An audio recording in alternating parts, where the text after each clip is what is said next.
James. I am 27 years old and I'm from the US. Lived there for most of my life, and then now I'm currently living in Albania. My name is Martin. I'm 28. I'm from Bulgaria and I'm currently living in Germany, and to be more exact, Nuremberg. My name's Cameron. I'm 24, from Brighton in England, and now living in Valencia, Spain. And this is the Expat Show. Welcome to the Expat Show. I am one of your hosts, Cameron. It's so hot here today again in Spain. What's it like out there? I ain't complaining about Germany, man. It's 28 it's degrees. nice and warm. Yeah. Yesterday when I went to work, I had to wear long pants, boots, because it was pouring rain, and a sweatshirt because it was like 20 degrees outside. I have to do that anyways, because at the office they keep like 90 degrees. Oh, of course, yeah. I was just wishing I could have been in Spain with you, Cameron, because I was like, dang it, I would rather be sweating right now than freezing. Yeah, as I always said during winter, I miss hating the summer. Yeah, me too. But you definitely didn't want to be here today. This morning when I had to go to work, I had to get the metro.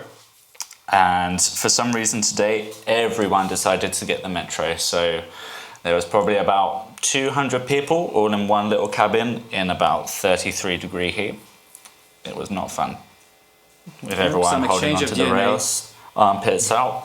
Yeah, armpits out for everyone, for sure. Yeah. How's your week's been since the intro last week? Any interesting stuff going on in life? You know, as they say, there's no fun in Germany, get back to work. Always working out there in Germany. Oh man, we make only the expats jokes. Actually.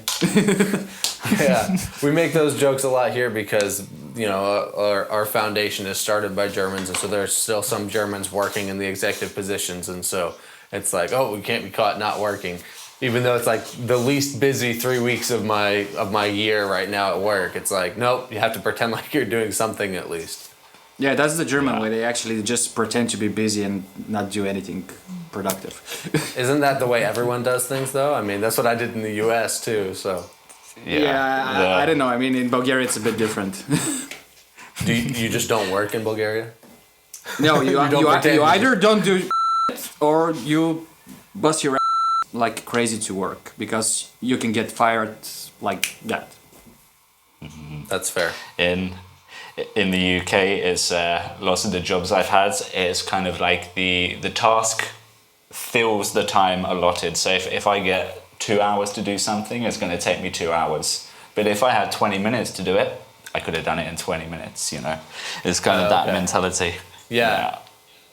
In Albania, it's mostly you get your task done in as short amount of time as possible. Not for me, but like in general. And then you just kind of hide or don't really do anything until someone tells you to do something else, and then you move on to that other thing. But you're rarely out looking for the next thing to do. Yeah, that's how I do it in Germany as well. Like, yeah, if something I need a day to do, they would plan a week for me to do it, and I'm like, right. So then you make it take a week, so that the next time they don't only give you a day. No, I mean, it's like I have two options here. Like, either start complaining and argue with them that this can be done faster, and they don't believe me. They think that I would screw up the quality of the work. Or the other thing is they actually believe me, and they will give me like 7 times more work, but the rest of the people that are there, they're gonna get the old amount of work. So I'll be working a lot more and getting paid the same. Yeah, so I actually had this discussion relatively recently with my supervisor, who's German by his passport, but he's grown up in Albania almost his entire life. Yeah, he's like half and half, even though both his parents are German. But we had this discussion where he was saying, imagine you have 2 coworkers, and one completes there for 8 hours, completes a normal amount of work for 8 hours, whatever. But coworker 2 completes the same amount of work in 2 hours. So instead of 8 to 5, he's there 8 to 10, and he does everything. Which one's the better coworker? And Germans would often say, well, just take the second one and make him work a full 8 hours, and then he's a better one. But then as soon as that happens, the second coworker sees the first one and says, hey, he's making 2 hours of work last the whole day, so I should start doing that so that I don't have to, because I'm getting paid the same amount as him, that sort of thing. So this was like... That's the biggest problem in Germany right now, because this approach is applied in living. A lot of people that don't have jobs are getting more money than people that have jobs. Right. So a lot of people are saying, yeah, why the hell should I work and pay taxes when I can just get benefits from the country? And this may lead to a big problem, because at some point everyone will just stay at home and not work, and there would be no one to pay taxes. And then no one would get the money from staying home. Yeah, there was actually this interview with this German kid. They asked him, what do you want to become when you grow up? And he said, like, unemployed like my mom and dad. That is pretty terrible. Yeah, to be fair, it's cool to get a salary and stay at home. Yeah.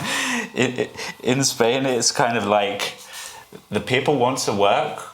I'm talking more about people in government positions, like they're working at the foreign person's office and things like that. It's the bureaucracy in Spain. It's like I went there the other day to get my padrón, which makes me a resident here in Spain.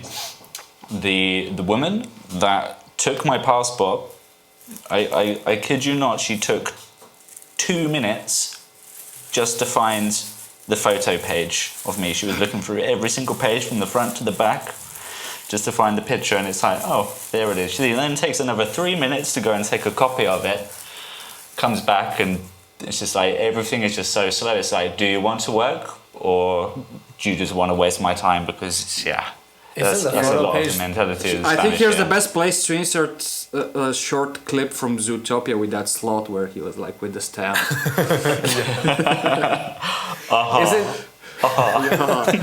Exactly. Isn't the photo page the first page in your passport?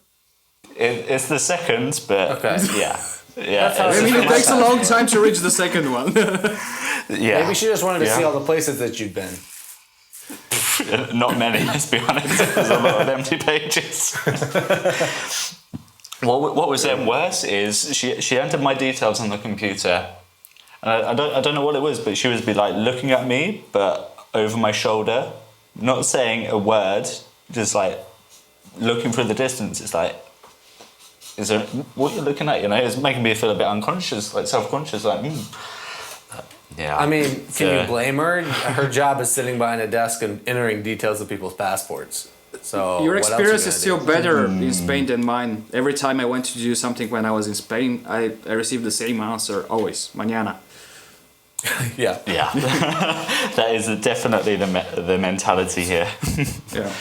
And that was a good time to tell the people listening back at home where they can find us individually. Myself, I make YouTube videos. You can find me youtube.com/Cameron Clark Spain. How about you guys? Where can they find you? I mean, all over social, anything, whatever. Facebook, Twitter, Instagram, YouTube /James Lightheart, Leithart. For me, it's a bit more complicated, as I explained in the previous episode. So for YouTube, at least you can use /Martin Ivanov.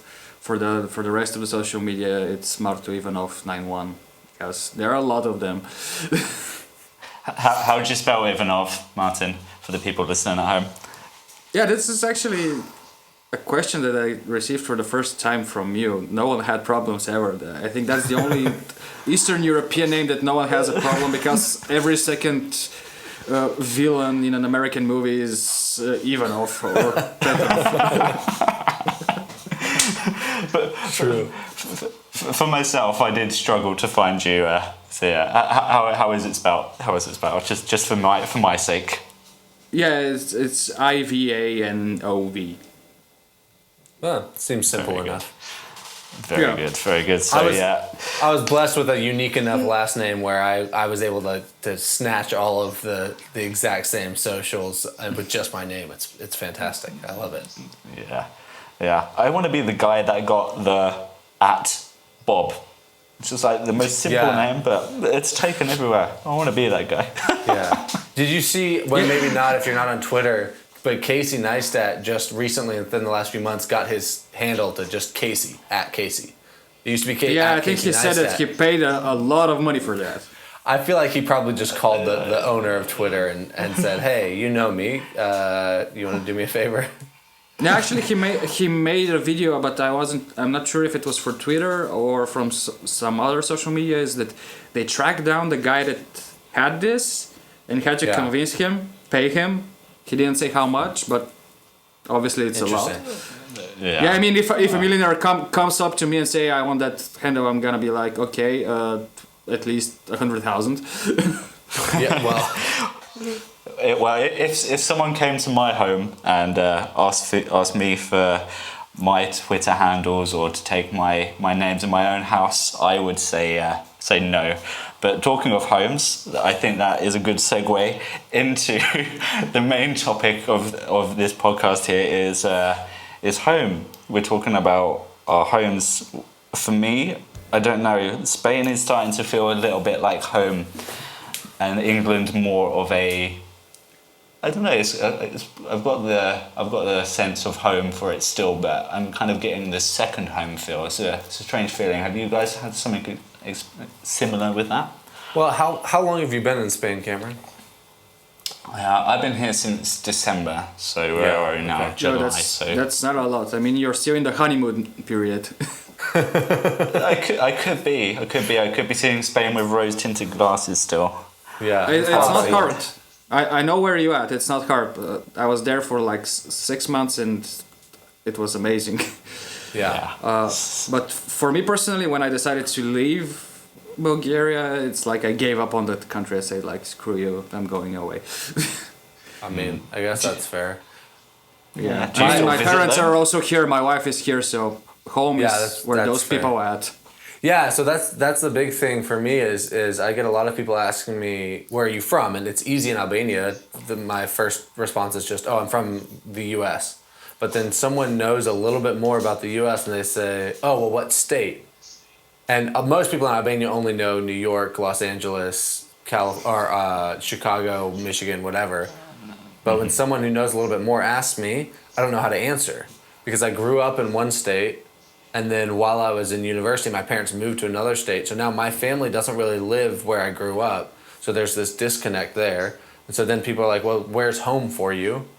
And I'm like, well, I guess home to me just is where I live, or wherever I am. And so for now, I've been in Albania for just over 11 months. And I would say that this is home now. Mm-hmm. But it also like only recently started to feel like it. I mean, in my apartment, I finally, if you're watching video, you can see this plant behind me in the kitchen. And I finally have started doing things in my apartment that make it feel like somewhere that I like a haven that I want to go and relax in. Yeah, exactly. More homely. Yeah, actually, I tried the same thing when I moved to Germany. I got a plant. Sadly, I had like 5 that died on me until because it was too cold. Because it was too cold. No, actually, they died because it was too hot. Yes, Cameron.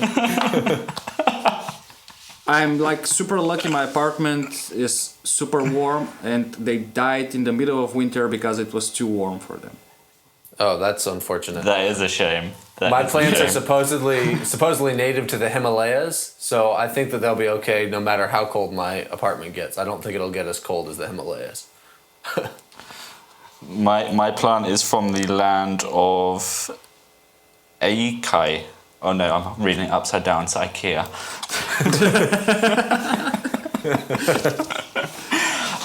Home of the home interiors. Yeah, no kidding. So one of the questions that I get often is, this whole idea of home, but like they say, when are you going home? Like, because they think, or how long will you be here? And I've noticed this when I moved to Hawaii. I only lived in Hawaii for a year, but when I lived there, my mindset was, this is where I live now. It's not I'll be here for this amount of time and go home. If I go to Hawaii, I would say that's my home. I won't move away from there. Yeah. So Even if you move. so it's the same situation here where it's like people are like, okay, but where's your home? Like when are you going home? And I'm like, well, no, I live here. This is my home.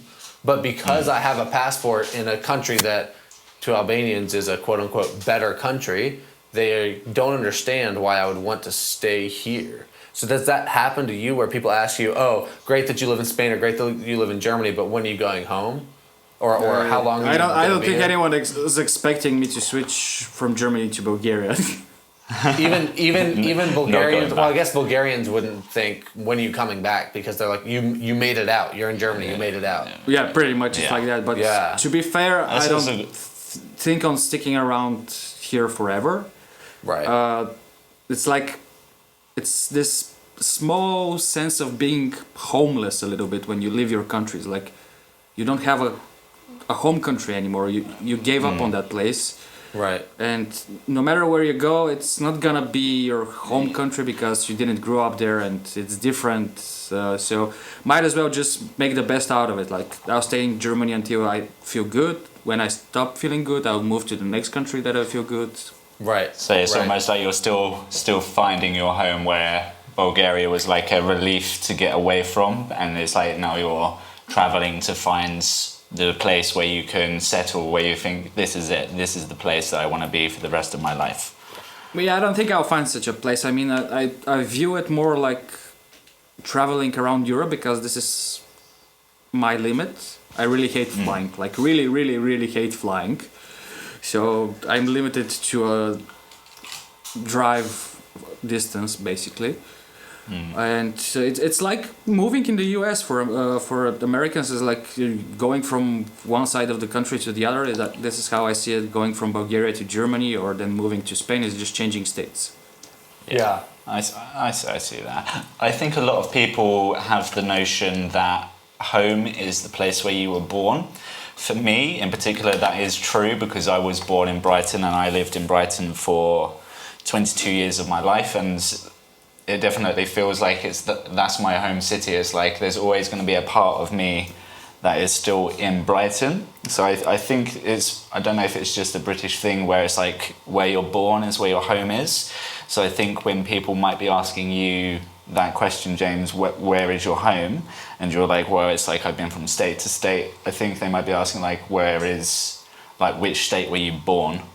Right. But then the problem comes where I was born in Alabama, and then when I was 2 years old, I left and didn't go back to Alabama didn't ever live in Alabama again until I was 22. That's decided, man. There isn't even a song that Alabama is home, so that's your home. Yeah, that never gets old. But I mean, when I was 2 or 3 or something, we moved to England, and my dad went to University of Cambridge for a few years. Then we moved to the other side of the U.S., and so that kind of became home for 13 years. But I didn't like it. It was similar to Martin, where I was just like, I got out of that state, and I was like, you know what? Forget that state. I don't want to go back there. And then my family. I think you learn to get easily detached from places this way. Well, especially places that you don't like. Yeah. It's been very hard to detach myself from when I lived in I do Hawaii. feel nostalgic when I visit places where I used to live, but when you see that the people that you had nice memories there are no longer there, or you lost contact with them. And it's meant different. it's meant to be nostalgia. It's not meant to be like, hey, relive this. I think about that a lot when I think about the U.S. It's like, oh man, like I remember when I would bake cookies at my parents' house with my sister or something. That was fun, and I'm not missing. I'm not missing it. It's just like this nice memory, this nostalgic memory that I have, and it's not like, oh, I want to go back and do that again because when you're actually there, for me it's the other way around. I really hate nostalgia. Like it makes me sad. I mean, it makes you sad, but like it's like It's missing nice to experience at the same time. Yeah, it's like I do missing, prefer it's to look missing to good the old future days. more. Like Right, of course, always. But it's so I think that when you're thinking of like these older things, when you have this nostalgia, you're not wanting to go back to that particular situation. It's like you're you're relishing the memory of it. You're enjoying the memory of you know, like I'm enjoying the memory. What of actually eating. makes me sad in Bulgaria is that usually nostalgia is like you go to a place, you have a really nice memory of that place, you had fun with friends and whatever, and then you look at it and it's a piece of Yeah. it's just so degraded that it has nothing to do with your memory, and you just feel sad how things get worse. Right. Yeah. Right. So you're seeing it from a point where, it's not. There's like nothing to miss there or be happy for when you go back. It's almost like nothing's changed since you left. I've had a similar experience there with my partner when she's Spanish, when she was living with me in the UK.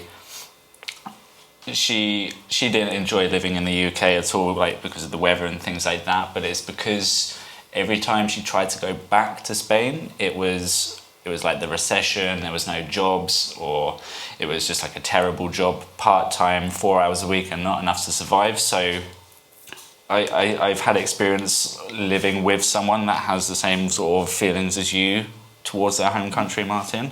So I definitely can relate there. Yeah, to be fair, like I experienced the returning to your home country after Spain.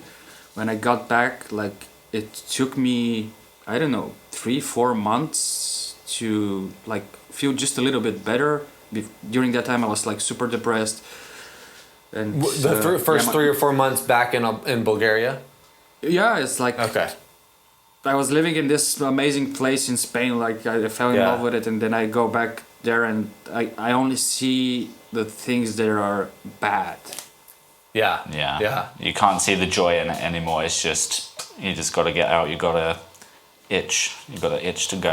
I saw a tweet the other day. Well, maybe it wasn't. It was earlier this month, a couple weeks ago, maybe, from a friend of mine who spent 8 months playing basketball in Moldova, professional basketball in Moldova, and he said something like, "I'll never forget the feeling of walking back into the Atlanta airport in the U.S. after living in Eastern Europe for 8 months, like during like the winter time because it's basketball season, and just the feeling of like I'm home, I'm back on good old U.S. soil, you know, like whatever." And I think will I think that when I go back? And are there things that when I get there I'll be like, wow, I really took this for granted. I really missed this aspect of being in the U.S. Or will I just think, oh, it's just, I mean, I'm just going back to another country, you know, like has this idea of home for me kind of shifted so that I'm kind of like on nomadic. the other end of the world. Yeah, and like nomadic enough where it's like, I know I'm just going, if I go back to the U.S., it'll be for like a visit or something. And it's like not actually like a Going home. Yeah, so Yeah, it's I more think like it depends on you're in how it's not a homecoming. nationalistic you are. Yeah, yeah, How it's almost like materialistic, is that what you said? Nationalistic, not materialistic. Nationalistic. Oh yeah. Yeah. nationalistic. For example, I was like really nationalistic. That's why I didn't leave directly after high school, because most people in Bulgaria tend to leave directly after high school to go in a university abroad, like the UK or Germany or whatever. Mm-hmm. But I decided like I will stay here, like I will do the right thing, work, pay taxes. This is what this country needs to get better. Go and protest when there is a meaningful protest and all of that stuff. Right. And yeah, after like years of crushing work and studying in Bulgaria and just fighting with the system to make it better and see no change at all, I gave up completely, like, and I switched my mentality. But before that, for example, the first time I went outside of Bulgaria was in 10th grade. I went to the Netherlands. I stayed there for a week, and it felt like it was months. When I got back, I was like, I ain't leaving this place no more. Right. Yeah, you're like, just see how the mentality can change. Right. Completely. Yeah, of course. Just after 1 week, yeah, definitely. I'm kind of in the same situation where James is. I haven't been back to the UK since leaving. Wow. I don't know how I'm going to... That's actually really impressive to me, because it's not that far for you to get back to the UK. Definitely not. I mean, I live 10 minutes away from the airport, and I can see the aircraft take off and land when I want to. Making And that a the mental flight- note for later when I want to visit Spain. Yes, for sure. You can come. I'll pick you up just as you're getting your bag off of the. Yeah, little Cameron, just an carousel. idea for you. Maybe you should pick up a second job like a Uber driver or something. Hey, Martin, don't tell him that. Then he will have even less time to record this podcast. Yeah, it's a struggle to find time as it is, but Yeah. He will interview directly the people in the cab. Yeah, just record it in the car. that could be a good podcast actually. Cam in the cab. That's what it would be called. Yeah. Maybe one day. Stay tuned for that one. But yeah, so it's only a 2 hour just flight. don't name it fake taxi because that's already taken.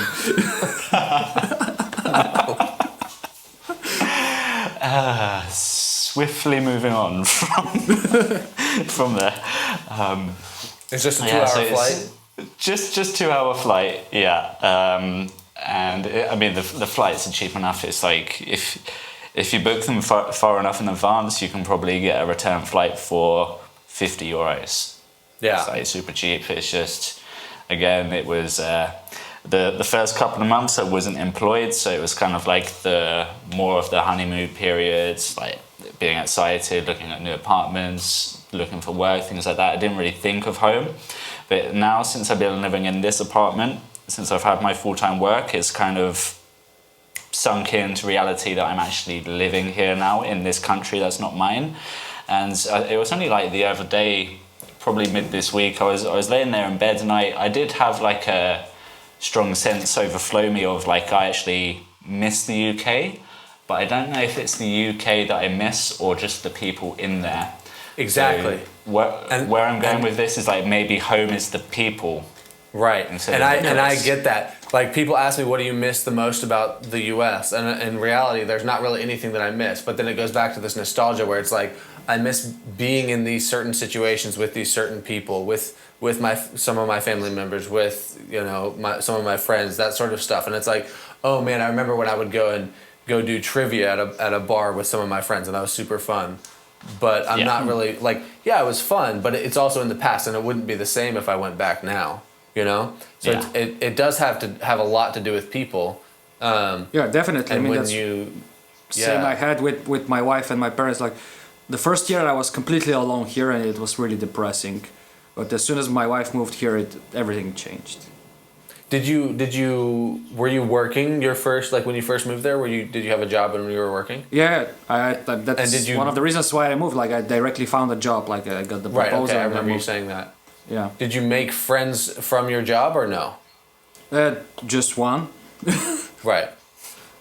Yeah. And I mean, this I- took also months. Like Right, right. No, I was blessed in the job that I got before moving to Albania, where I'm surrounded by like quality people in every aspect of the organization, and they're not all people that I'm going to spend a lot of time with, but there's a few that I know that like I can, if I need something, I can go to this person, or if I need someone to talk to, or if I need someone to listen, or if I just need help for whatever reason.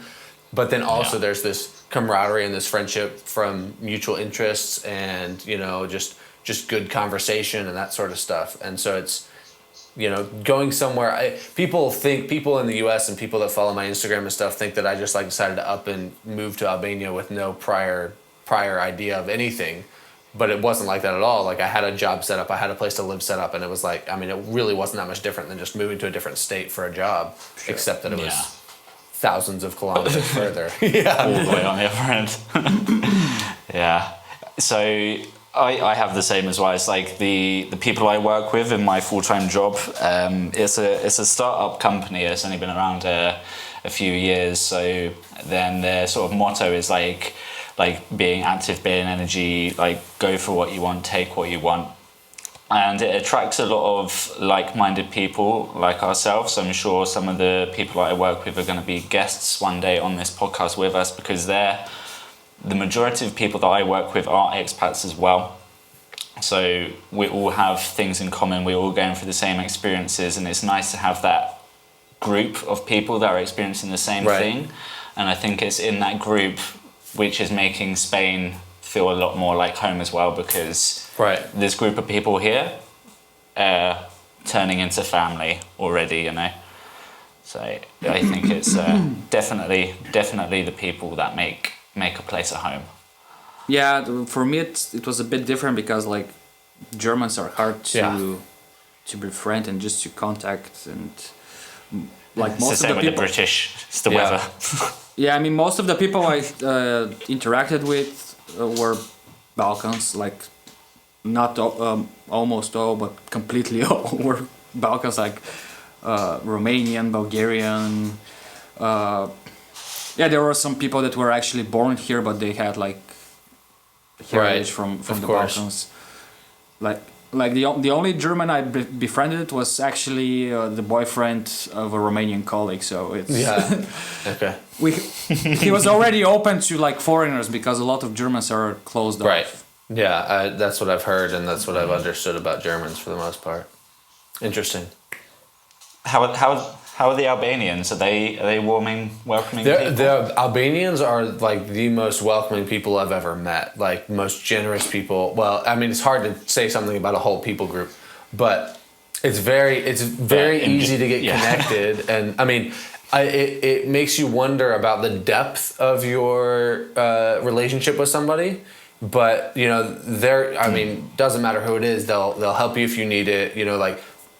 If I need something, or I don't know where something is, and everyone will be willing to help me find it. Or I walk into a store and I'm trying to find something, some dude that doesn't work there that I've never met before will be willing to help me find it. Or, you know, the people that know English are generally very happy to jump into a conversation if my Albanian is not good And enough speak English. to be able to connect with somebody else, you know, and speak English.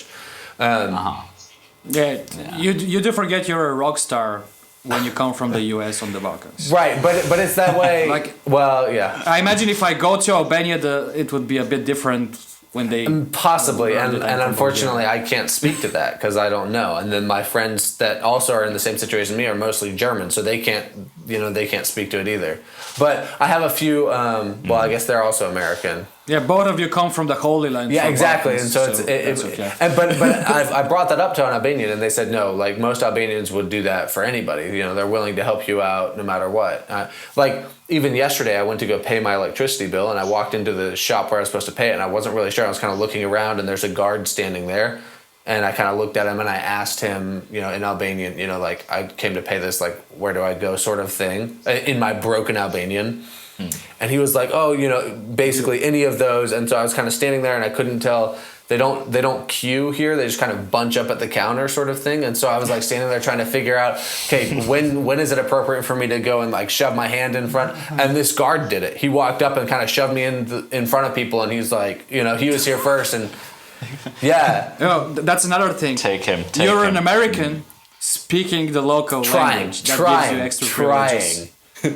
Doesn't Don't matter. say I'm speaking. I'm You trying. can say- Trying, I'm sure they love it. 3 words. You can say only 3 words in the language.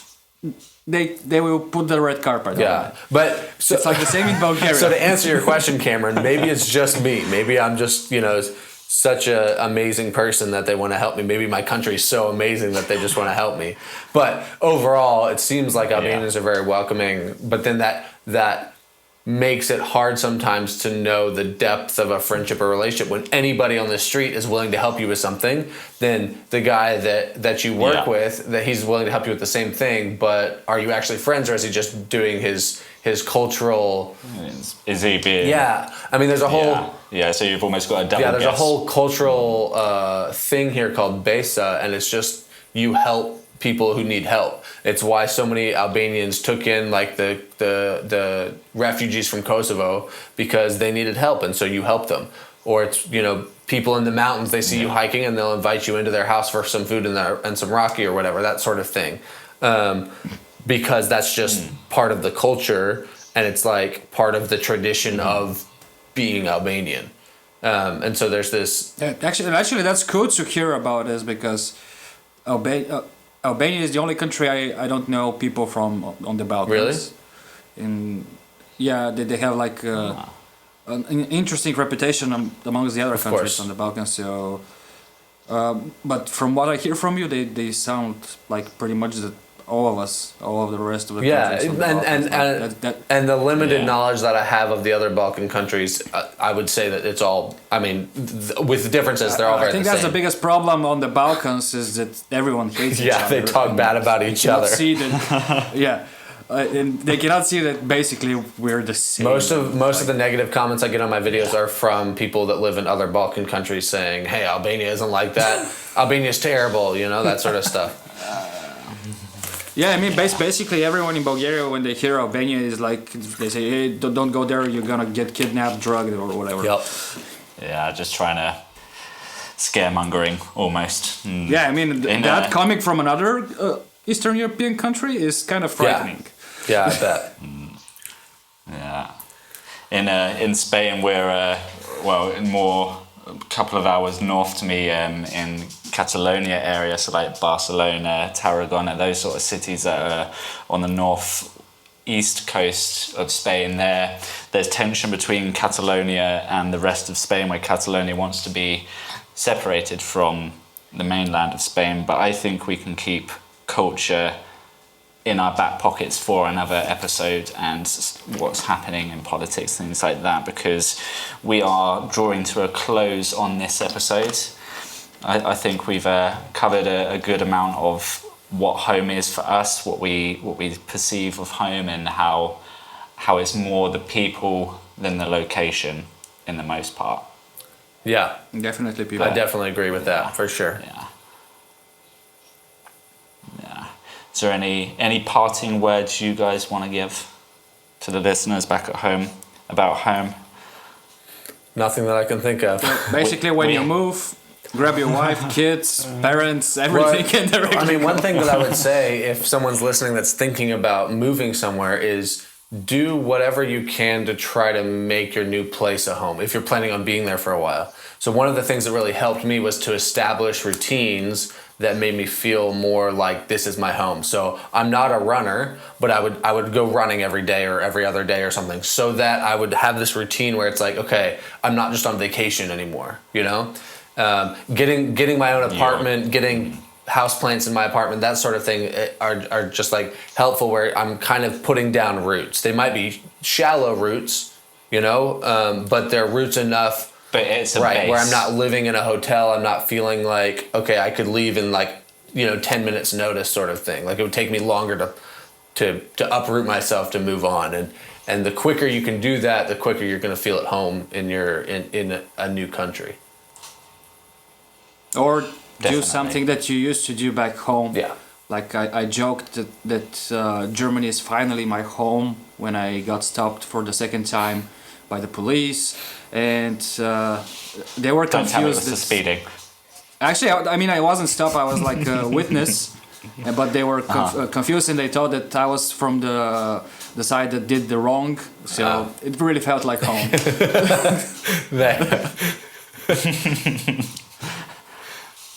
Yeah. For me, I think it's the home is where you want to be. Like it doesn't have to be one place. It can be where you want to be in that moment in life. And if in this moment in your life right now, the place you're at doesn't feel like home, maybe it's time to go and explore and find a home. I think that's There was a quote that I read that really spurred me to move on from where I was in the U.S., the current situation, or the situation in the past, but the situation that I was in the U.S. And it was something like, if you find yourself in the wrong story, leave. And so I was like, you know what? I'm not happy here. I don't feel like my life is moving forward here, so I need to leave and find something else to do.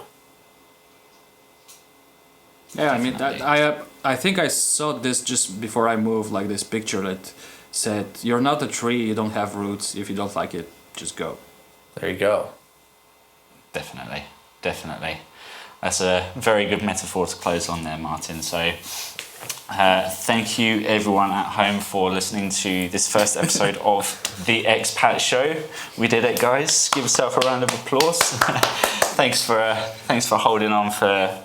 I think we've got a good 40-minute episode there, and if any of you guys back at home have any questions, feel free to send me a private message on my Instagram as well, which is @CamClarkSpain. Any questions, just let me know there as well. We will be getting an email address for this show as well, so we can have one central location to ask you questions. But do you guys feel open enough to have people ask you questions on your Absolutely. socials if they have My Instagram anything? is always open. Yeah, always sure. open. I have so many people commenting or sending me messages that I see people in the street saying, "Oh, I messaged you on Instagram," and I'm like, "You're gonna have to be more specific than that." But I try to reply to all of them. I try to reply to all of them.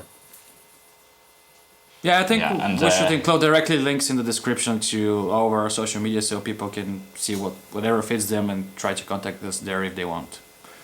Definitely. So look in the show notes, look in the descriptions on, if you're listening on iTunes, leave us a little comment, a little rating.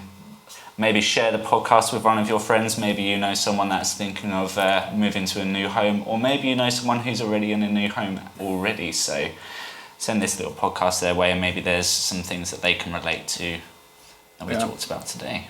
Thumbs up, like, whatever there is available on the platform. All the things. So yeah, last week I said ciao for now, but this week I'm going to be going for adios amigos. Change it up a bit. I think that can be the end. That can be the closing for all of us, you know, because we're all amigos. So adios amigos works, right? Yeah. Adios Adios amigos.